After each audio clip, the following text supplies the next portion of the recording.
sheekh aadan xaaji maxamuud xiire aadan siiro oo ka hadlay xaaladda guud ee dalka ayaa waxa uu sheegay in xaaladda dhaqaale ee dalku ay liidato islamarkaana ay dadku soo ooteen waxaana ku dhaliilay arrintani xukuumadda madaxweyne muuse biixi cabdi.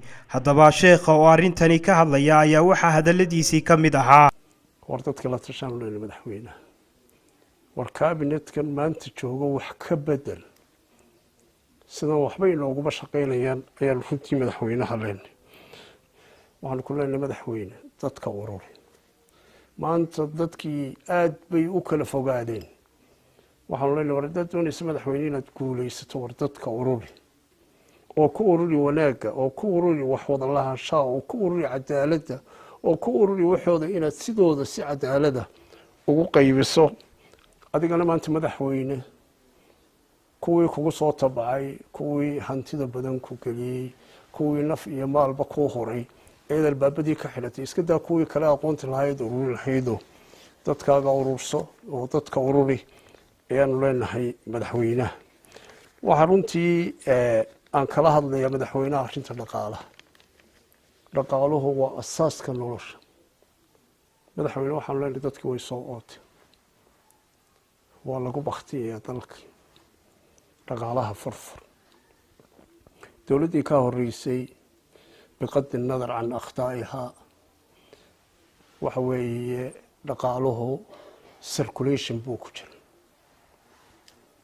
dadku rajo ayay ku noolaayeen waxbaa la kala iibsanayey dhaqdhaqaaqu wuxuu ahaa ful buu ahaa. waxa weeye marka 40 sannadood baan shaqaynayay waa ma garatay dhaqdhaqaaqu aad buu wanaagsanaa. laba sababood baa ahayd. dad wada tashanayay ahaayeen. dad waxa yaree dalku leeyahay laba meelood dadka ku celiya meesha xataa ay qaataanna madaxweyne dalka dib wax u geliyay ahaay. maanta madaxweyne wixii baaday kugu waraneen baaraka allahu fiik.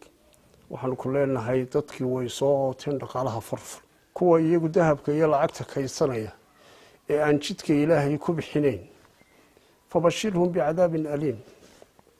hantida ummaddaa leh islaantaa indhaha la ayaa laga qaadaa ee maanta maalin walba la jiidayo ee kuwa sandaqadaha ku nool ee maalin walba laga duminaya iyadoo aan talo loo keenin baa laga qaadaa.